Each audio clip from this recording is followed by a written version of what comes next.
Quand il est revenu, il m'a dit, tu veux jouer? J'ai dit, je vais jouer. J'étais même mineur, je n'avais même pas le droit de signer un document. Maintenant, comment faire pour que je puisse avoir une licence? C'est là le problème. Le problème se pose là. J'ai déjà 15 ans, 16 ans. C'est là où maintenant, j'ai dit, je crée, et lui-même, il crée un modèle, il devient moi-même mon père. Pour jouer avec une fausse licence. Mais attends, il ne faut pas couper que on joue aussi avec, on joue aussi avec les fausses licences. Donc vous savez que, c'était à l'époque. À l'époque. Donc pour jouer avec une fausse licence, c'est-à-dire, dans les normes, c'est-à-dire, je n'ai pas le droit de signer. Hein? Mais on a manigancé un truc. Je me retrouve à Bango. Deuxième division. On commence à jouer. On fait cet entraîneur-là, le service qu'il a rendu jusqu'à aujourd'hui. Je ne sais pas, c'est seul le Seigneur qui sait ce qu'il réserve. C'est là où je pars à Bango. Quand je pars à Bango, je commence à jouer. Je suis déjà titulaire, avec les papas même, hein, les âgés même plus que moi. Je commence à carburer, c'est-à-dire avec la détermination, l'engagement et tout ça, là, la famine et tout ça. On était logés. Lui, qu'est-ce qu'ils ont fait? Ils nous ont logés. C'est-à-dire on a trouvé une chambre où on était tous dedans. On était au moins 10 dans une chambre. On mettait les cartons avec les lonos. Les Guinéens, tout ça là, on se retrouvait tous là-bas. Et on avait alors, ce qui était plus grave, c'est que les tenues, nos tenues, on avait les mêmes tenues. Il n'y a rien, c'est-à-dire il n'y a pas de fonctionnement. Damé nodé. On est obligé de se débrouiller.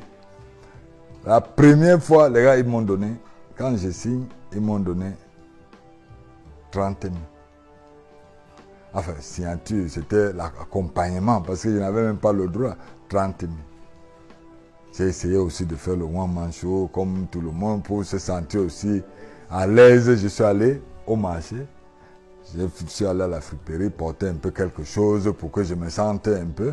Et essayer même d'avoir même le matériel pour pouvoir travailler. C'est au sorti de là que le championnat commence. Je suis tout de suite appelé avec les juniors. Quand je suis appelé avec les juniors, ma carrière commence un peu... C'est-à-dire, je faisais partie de ma catégorie qui était les cadets juniors et parfois même qui allaient faire le renforcement chez les seniors. Donc quand on m'a appelé avec les juniors, je suis venu. On a fait... Quand nous sommes allés où?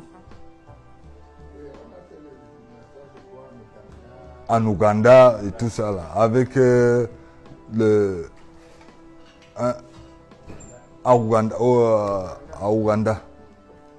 Donc vous voyez cet enchaînement des choses. En jouant là-bas, la possibilité tout de suite. Comme je dis cette histoire, je ne sais pas pourquoi le capitana, le coach Ntungoupe, j'étais toujours leur capitaine dans ma catégorie. Donc j'ai traversé toutes les catégories.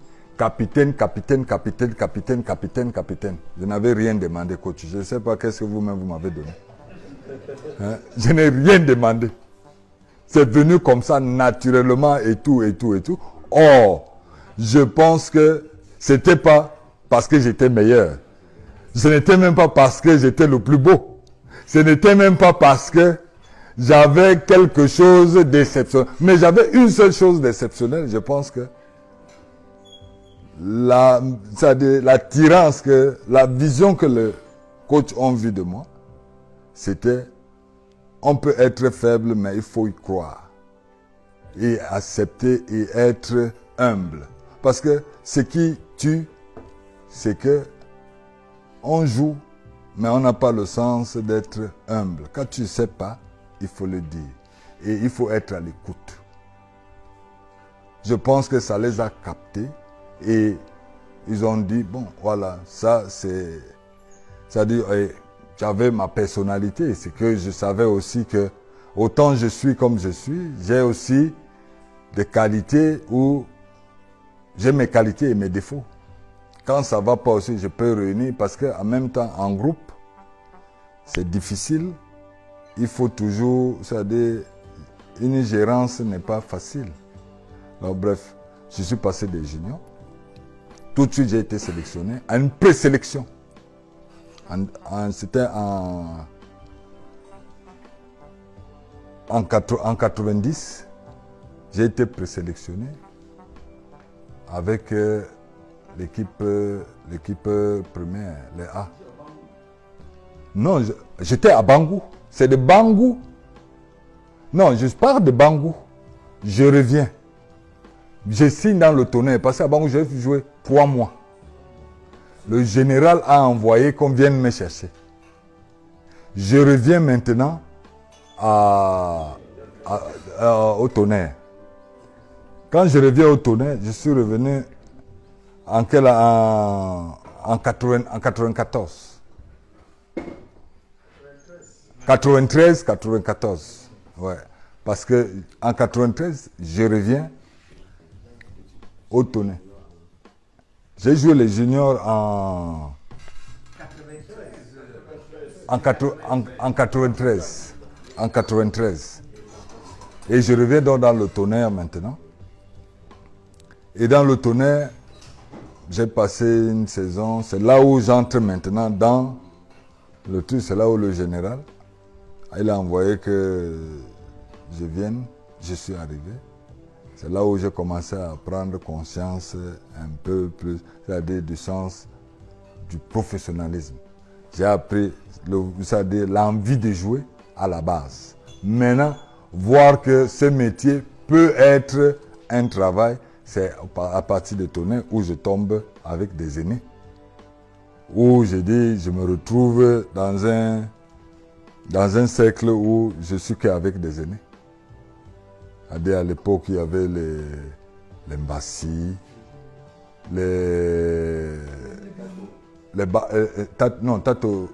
Tato, oui, les Tato. Voilà. Tous ces noms-là. Mais, j'ai dit, mais moi, je fais quoi ici? Mais je pense qu'ils ont continué à voir en moi quelque chose que d'autres n'avaient pas. Donc, j'étais dans le bain des aînés. Voilà comment est-ce que je dis, je passe quelques années tout de suite, je suis présélectionné avec les A. Quand je suis présélectionné avec les A, je me retrouve avec ceux qui m'ont fait rêver en 90. Puisque j'ai regardé les matchs, moi étant un junior, j'ai regardé les matchs de 90 à une télé noir et blanc. Parce qu'à l'époque, il n'y avait même pas de couleur. C'est-à-dire, si tu avais une télé en couleur, tu étais... Non, on les comptait. On comptait ce que... C'était le noir sur blanc. Donc, nous, on a vu les aînés qui faisaient les miracles. Et quand ils sont arrivés, c'est-à-dire la compétition qu'ils ont faite là-bas, ils sont arrivés, c'est en grande pompe. Nous, on fait partie de ceux qui quittaient pour aller applaudir, les prendre ici à l'ancien aéroport. C'était pas encore si malin. C'était ici, là, en Vannes, où on nous a même encore frappé, parce qu'à l'époque, nous, on quitte, on va essayer de voir les aînés comme ça. Ils sont dans une petite... tu veux toucher comme ça, c'est toi qu'on tape. Hein? Tu rentres même, tu as les bleus, tu dis à maman que... Qu'est-ce qui t'a tapé là? Qu'est-ce qui s'est passé? Tu as même la honte de dire que non, tu as été frappé parce que tu allais pour aller voir des joueurs. Voilà comment, j'ai dit, 4 ans plus tard, je suis avec eux. Donc, quand j'arrive et tout, j'ai été aussi bien accueilli. C'est-à-dire avec des aînés. Il n'y avait pas qui m'ont accepté tel que j'étais. et que j'ai apporté aussi, toute ma modeste personne que je suis, être toujours auprès d'eux, toujours dans l'esprit d'apprendre. Peu importe où je sors, mon but c'était, j'avais un but à atteindre, c'était d'être avec des aînés. Il y a, lorsqu'on s'est déplacé pour aller en stage à Clairefontaine, c'est-à-dire, il y avait une liste même des joueurs qui sont partis, je faisais partie. C'était encore une présélection, je pense bien, à Clairefontaine. Vous étiez là, coach.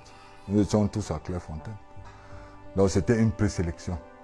Mais il fallait, c'est-à-dire des vagues. C'est-à-dire quand un professionnel arrivait, même bon, nous qui étions les Chop Nanga à l'époque, on nous appelait les Chop Nanga. Hein? On les accompagnait. Je portais, les grands frères m'ont tellement torturé. Et ça, je le dis parce que, oui, c'était une torture dans le bon sens. Hein? C'est-à-dire, c'était une torture, la tradition. Voilà. J'ai passé le temps à porter les chaussures ou porter les sacs des aînés quand on voyageait. Et moi-même, j'ai mon sac. Imaginez que j'ai 3 sacs des aînés. Tu mets un ici, l'autre ici. Toi-même, tu as ton sac. Donc, c'était lourd. Mais justement, je suis juste en train de raconter, c'est-à-dire mon passage. Hein? Donc, c'était la tradition. Voilà, et tout ça là, cette tradition-là a un sens. On peut le voir dans l'autre sens, mais j'ai dit, aujourd'hui, ça n'existe plus. On voit qu'il y a un peu un décalage et ça fausse un peu, ça peut fausser les données. Mais si on restait, on avait cette culture-là, on restait, il y aurait quelque chose de positif. Mais bref, non, ça c'est, on a eu ce vécu-là. Vraiment, j'ai partagé ça avec des aînés. Ils m'ont adopté. Et tout de suite, à Clairefontaine, à la dernière liste des gens qui devaient voyager, Henri Michel, qui était l'entraîneur, m'a dit, je suis parmi la liste de ceux qui vont aux États-Unis.